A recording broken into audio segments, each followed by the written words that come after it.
So ప్రచారానికి అయితే కొంచెం డబ్బులు వచ్చాయి కదా, ప్రచారాన్ని అప్పుడైతే వచ్చాయి. వచ్చాయి ఓకే. సో ఇక ముందు రావాల్సినవి ఉన్నాయి. ఉన్నాయి. రైట్. ఏంటి అంటే బీఆర్ఎస్ వాళ్ళు పిలిస్తే వెళ్ళరా? ఇప్పుడు కాంగ్రెస్ ఇప్పుడు ఖైరతాబాద్కు బీఆర్ఎస్ వాళ్ళు పిలిచారనుకోండి, అప్పుడు ఏంటి పరిస్థితి? ఆలోచిస్తాను. ఆ, అదే కాంగ్రెస్ వాళ్ళు పిలిస్తే వెళ్ళిపోతాను. వెంటనే రెమ్యునరేషన్ లేదు నువ్వు వచ్చేసి అంటే వెళ్ళిపోతాను. ఓకే. అంటే రెమ్యునేషన్ లేకుండా ఏం పిలవలేండి. మాట వరుస కట్టినా. లేదు, వెళ్ళిపోతాను. ఓకే. ఎందుకు అంత అభిమానం మీకు కాంగ్రెస్ అంటే? అభిమానం అంటే పెళ్ళయ్యాక నాకు ఇల్లు లేదు, ఉమ్, పెళ్ళికి ముందు తినడానికి మాకు తిండి లేదు, ఓకే. అండ్ స్టిల్ ఇప్పుడు కూడా నేను కాంగ్రెస్ ప్రభుత్వంలోనే నాకు పేరు వచ్చింది. ఓకే. సో ఇవి 3 రీజన్ చెప్పుకోవచ్చు. ఓకే. నాకు ఇల్లు లేనప్పుడు మల్లు రవి సార్ అప్పుడు 2019, 18, 19, 20లో ఉన్నారు ఫామ్లో. So Mallu Ravi sir through విలేజ్లో ఇల్లు వచ్చింది. అప్పుడు మాకు ఇల్లు లేదు, నాకు ఇల్లు లేదు. ఓకే. ఆ టైంలో నాకు గవర్నమెంట్ ఇందిరమ్మ ఇల్లు వచ్చింది. ఉమ్, అండ్ ఇప్పుడు పేరు నవీన్ యాదవ్ అన్న త్రూ వచ్చింది. ఉమ్, అండ్ అప్పుడు పేరెంట్స్ లేనప్పుడు అప్పుడు బాగా స్ట్రగుల్లో ఉన్నాము. అండ్ అప్పుడు కూడా వాళ్ళ త్రూ కిషన్ రెడ్డి, రుక్మారెడ్డి ఉమ్. రుక్మారెడ్డి తాతయ్య అని ఉంటాడు. సో ఆయన ఆధ్వర్యంలో మేము హెల్ప్ పొందాం కాబట్టి కృతజ్ఞత ఉండాలి. జై కాంగ్రెస్. జై కాంగ్రెస్. అయితే మీరు ఏ నియోజకవర్గం? జడ్చర్ల. సో నెక్స్ట్ జడ్చర్ల పోటీ చేస్తున్నారా? లేదు లేదు, అది కూడా టాక్ వచ్చింది. ఎలక్షన్ రంగంలోకి దిగుతుంది ఇక ఎమ్మెల్యే. లేదు. కష్టపడతాను ఇలాగే ఒక కళాకారిణిగా. నా నా నా అవసరం ఎక్కడెక్కడ అయితే ఉంటుందో అక్కడ ఖచ్చితంగా ఉంటాను. కానీ ఈ రాజకీయాల్లో ఇక్కడ స్టక్ అవ్వాలి. ఇంకా నేను సెటిల్ అవ్వాల్సింది, నేను క్లియర్ చేయాల్సింది చాలా ఉన్నాయి ఇంకా. ఓకే. సో ఈ సందర్భంలో వేరే ఎలక్షన్ కూడా ఇంకా 2-3 సంవత్సరాలు ఉన్నాయి కదా. అయినా సరే క్లియర్ అయితే నమ్మకం లేదు నాకు. పిల్లలు ఉన్నారు, పిల్లల్ని సెటిల్ చేయాలి అండ్ నేను సెట్ అవ్వాలి ఫస్ట్. సో ఇవి ఉన్నాయి కాబట్టి ఇంకేమనుకోవట్లేదు. ఓకే. సో అంటే ఈ మధ్య ఫ్లాష్ న్యూస్ వస్తుంది, ఎలక్షన్లోకి వెళ్తుంది, పోటీ చేస్తుందంట శ్రీదేవి అని. లేదు, ఉమ్, పోటీ అలా ఏం చేయను. ఓకే. ఎందుకంటే ఉన్నాయి ఇంకా వేరేవి. సో అది కంప్లీట్ అవ్వాలి ఫస్ట్. ఓకే.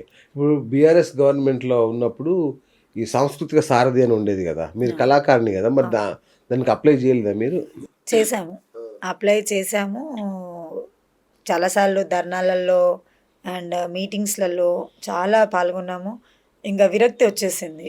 చాలా కోపం మీకు. ఒక ఈవెంట్ చేస్తే మాకు 1000 రూపీస్ పేమెంట్ ఇస్తారు. సో 1000 రూపీస్లో 500, 600 ఖర్చు బట్టి మేము తిరిగినవి చేసినవి చాలా ఉన్నాయి.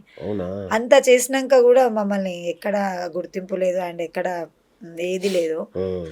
వాళ్ళకి కన్వీనియంట్గా ఉన్న వాళ్ళకే జాబ్స్ వచ్చాయి. అండ్ సెకండ్ విడతలో రీసెంట్లీ కూడా జాబ్స్ వచ్చినప్పుడు వాళ్ళకి కన్వీనియంట్గా ఉన్న వాళ్ళకే జాబ్స్. సరే నా విషయం పక్కన పెడితే నాకంటే సీనియర్లు చాలా మంది ఉన్నారు, అన్నయ్య వాళ్ళు ఉన్నారు, అక్క వాళ్ళు ఉన్నారు. స్టిల్ వాళ్ళు ఈ రోజుకి ఇబ్బంది పడుతున్నారు, ఈ రోజు ఈ కళని నమ్ముకొని తిరుగుతున్నారు. అండ్ రీసెంట్లీ మన నవీన్ అన్న కూడా మద్దతుగా వచ్చారు, ఒక 40 మెంబర్స్ వచ్చారు. మాలలో ఉన్నా కూడా ఇక్కడికి వచ్చారు, అన్నయ్య కూడా మద్దతు ఇచ్చారు. సో మరి ఇప్పుడు ఒకవేళ సీఎం గారిని కలిస్తే ఏం అడుగుతారు? కలిస్తే ఏంటి, ఇప్పుడు కలవబోతున్నారు, సో ఏం అడుగుతారు? కష్టాల నుంచి గట్టెక్కమని అడుగుతాను. అండ్ నేను స్పెసిఫిక్ కోరిక ఏంటో చెప్తే మేము కూడా పోస్ట్ చేస్తాం సీఎం గారికి. స్పెసిఫిక్గా అంటూ ఏం లేదు, కళాకారులను ఆదుకుంటే చాలు. ఆ కళాకారులో నేను ఉంటాను కాబట్టి కంపల్సరీ ఆదుకుంటారని అనుకున్నాను. ఇప్పుడు అది చాలా టైం పడుతుంది కదా, ఒక విల్లాను ఇట్లాంటివి ఏదో అడుగుతారు కదా మామూలుగా, లేదంటే అడిగితే ఎవరైనా పెడతారు కదా, అడగకుండా పెట్టేవాడే మా రేవంత్ అన్నాడు, మా నవీన్ యాదవ్. సూపర్. సో అలా ఎక్స్పెక్ట్ చేస్తున్నాను. అచ్చా. ఇప్పుడు ఇంతవరకు ఏం డిమాండ్లు ఎవరి ముందు పెట్టలేదు మీరు? లేదు, నవీన్ యాదవ్ గారి ముందు కానీ సీఎం గారికి లేదు, ఆ టీముకి కానీ ఎవరికి ఏం చెప్పాలా? ఓపెన్ గా చెప్పాలంటే నేను ఇంత స్ట్రగుల్ పడుతున్న విషయం కూడా ఎవరికి తెలియదు. ఓకే. అండ్ చాలా సంవత్సరాల నుంచి చేస్తున్న చాలా మంది కార్యకర్తలతోని, చాలా మంది వాళ్ళతోనే మాటలు నడుస్తున్నాయి, మాట్లాడతారు, గుర్తుపడతారు కూడా, అంతా ఉంది. కానీ శ్రీదేవి అంటే ఎప్పుడు నవ్వుతూ ఉంటుంది, డాన్స్ చేస్తూ ఉంటుంది, ఏదునా ఆమెకు అలసట లేకుండా ఉంటుంది అనేదే తెలుసు. కానీ ఇవన్నీ అనేది తెలియదు. సో ఏంటి ఇంకా మరి మీ ఫ్యూచర్ ప్లాన్ ఏంటి? ఫ్యూచర్ ప్లాన్ అంటే నేను బాగా స్ట్రగుల్ అయ్యాను. సో ఇప్పుడు 60 లక్షలు తీరాలి, అప్పు తీరాలి. ఫస్ట్ అది అయిపోవాలి, తర్వాత మనం అనుకున్నట్టుగా బాబు సెటిల్ చేయాలి. చేయాలి. పెద్దగా ఏమీ విలేజ్ లో ఒక ఇల్లు ఉంది. ఓకే. సో పిల్లలు ఇద్దరు సెట్ అయితే హాయిగా ఆ విలేజ్కి వెళ్ళిపోయి నేను ఎక్కడైతే నా అవసరం ఉంటుంది అని కాల్ వస్తుందో అది ఎక్కడైనా ఉండనివ్వండి, ఆంధ్ర ఉండనివ్వండి, తెలంగాణ ఉండనివ్వండి, ఎక్కడైనా ఉండనివ్వండి, అక్కడికి వెళ్తాను. నా వర్క్ నేను ఖచ్చితంగా చేస్తాను. ఎందుకంటే పిల్లలు కూడా పెద్దగా అయిపోయారు. సో ఇప్పుడు నాకు ఇంకెప్పుడు ఏ టెన్షన్ రిస్ట్రిక్షన్స్ లేదు. లేవు. అవును. ఉన్నదల్లా ఒక ఫైనాన్షియల్ ప్రాబ్లమే. సో అది ఒక్కటి క్లియర్ అయిపోతే ఫ్రీ బర్డ్. అమెరికా నుంచి కాల్స్ ఏం రాలే ఇంకా? వచ్చాయి. ఎన్ఆర్ఐ కాల్స్ వచ్చినాయి, వచ్చాయి, ఏమన్నా వచ్చాయి. రమ్మన్నారా? రమ్మన్నారు కాదని కంగ్రాట్స్ చెప్పారు. ఓకే, ఆ, పిలుస్తారు ఇక తానా నాట ఆట. తానా వాళ్ళకి మేము ప్రాజెక్ట్ కూడా చేసి పంపించడం జరిగింది. అంటే ఓ, పెళ్ళిళ్ళల్లో అత్తని వియ్యంపులు వాళ్ళు ఎలా సతాయిస్తారు అండ్ పెళ్లి కొడుకుని ఎలా సతాయిస్తారు అనే కాన్సెప్ట్ మేము ఇచ్చాం. పాటలు పాడొచ్చా మీకు? పాటలు పాడతారా? నాకు రాదు, only acting are song dance అంతే. మా అమ్మ అంటే స్నేహిలత అమ్మ త్రూ ఇచ్చాము తానా వాళ్ళకి. ఇంకో 20 days 1 month అయితే మేము మలేసియా వెళ్తాము అని అనగా ఆ అమ్మగారు కాలం చేశారు, అయ్యో అవునా? చనిపోయారు. 2 years అవుతుంది. ఒకవేళ తను ఉంటే ఇప్పుడు తాతయ్య గురించి నేను ఎంత ప్రౌడ్గా చెప్పుకుంటానో అమ్మ గురించి కూడా అంతే ప్రౌడ్గా చెప్పుకుంటాను. ఎందుకంటే కొంతమంది నాతో పాటు ఉండడం వలన, లేకపోతే నేను నేను వాళ్ళ దగ్గర ఉండడం వల్ల కొన్ని నా డ్రెస్సింగ్స్ కానివ్వండి, కొన్ని నా సేవింగ్స్ కానివ్వండి, కొన్ని నేను పడే జాగ్రత్తలు కానివ్వండి, ఓకే. బయటికి వెళ్ళినప్పుడు వచ్చే ఇబ్బందులు కూడా వాళ్ళు ముందే నాకు గైడెన్స్ ఇస్తూ ఉండేవాళ్ళు. ఓకే. ఇలా ఉండాలి, ఇలా చేయాలి, ఇలాగే ఉండాలి, సరే ఈరోజు చెప్తే రేపు, రేపుతే ఎల్లుండి, అలా. పలాస ఐడియా ఉందా మీకు? శ్రీకాకుళం. శ్రీకాకుళం. సో అక్కడ నుంచి కూడా పలాసలో ఒకసారి నేను మా స్నేహితులతమ్మతో వెళ్ళాను. వైజాగ్ పలాస అక్కడ ఉన్నాము అన్నమాట ఒక 3-4 days. సన్మానం చేయడానికి అక్కడికి పిలిచారు మమ్మల్ని. కేవలం స్నేహితులతమ్మ దగ్గర ఉంటాము అనేసి అమ్మ అండ్ నేను ఇద్దరము 2 days జర్నీ పట్టింది మాకు. 2 to 5 days అయింది మొత్తము. సో పలాస వెళ్ళేసి అక్కడ సన్మానం చేయించుకొని రావడం జరిగింది. Super super.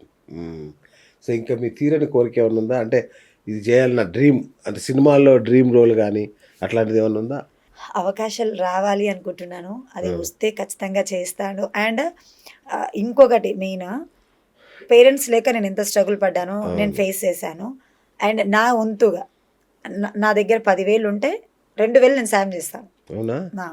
అది అనాథ శరణాలయం కావచ్చు, 20% 20% దాన ధర్మాలకి. దాన ధర్మాలు, అనాథ శరణాలయం కానీ, అండ్ కొన్ని చిల్డ్రన్స్ వాళ్ళకి కానివ్వండి, అండ్ ఫుడ్ కానివ్వండి, అండ్ రీసెంట్లీ మా ఫ్రెండ్ సర్కిల్లో కొంతమంది చనిపోవడం జరిగింది. సో వాళ్ళకి కానివ్వండి, ఖచ్చితంగా నేను చేస్తాను. మీరు అన్నట్టు నిజంగానే ఆ 1 కోటి రూపాయలు నాకు వచ్చి ఆ విల్లా వస్తే, రాజకీయ నాయకులు లక్షలు కూడా వచ్చేసినాయి. ఆ 1 కోటి రూపాయలు వచ్చి ఆ విల్లా వస్తే ఇల్లు హాయిగా నేను చూసుకొని ఆ 1 కోటి రూపాయల నుంచి ఖచ్చితంగా వాళ్ళ కోసం ఏదో ఒకటి గట్టిగా చేస్తాను. ఓకే. ఇప్పటికీ చేస్తున్నాను, కానీ ఇప్పుడు చేసేది ఉడత భక్తి సాయం అంటారు కదా. సో అది వస్తే ఏదైనా స్ట్రాంగ్గా చేస్తాను. కరోనా లాంటి టైంలోనే చేశాను. నేను సాయం పొందాను, వాళ్ళకి సాయం చేశాను. అండ్ ఈ టైంలో నాకు ఏదన్నా మంచి ఆఫర్ వస్తే ఖచ్చితంగా. సూపర్ అండి, సూపర్. తప్పకుండా వస్తుంది. మీ మంచి మనసుకి, ముఖ్యంగా మీ నవ్వుకి తప్పకుండా ఆఫర్స్ వస్తాయి. తప్పకుండా మీరు సక్సెస్ అవుతారు లైఫ్లో. మళ్ళీ పెద్ద సెలబ్రిటీగా మళ్ళీ ఒక ఇంటర్వ్యూ చేద్దాం మనం. ఖచ్చితంగా ఎమ్మెల్యేగా చేసిన ఆశ్చర్యం లేదు.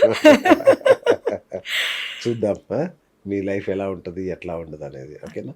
థ్యాంక్ యూ అండి, ఆల్ ది బెస్ట్. చూసారు కదా, ఇది మెగాస్టార్ శ్రీదేవి గారితో ఇవాళ మన బిఎస్ టాక్ షో. నేను మీ బిఎస్ సైనింగ్ ఆఫ్.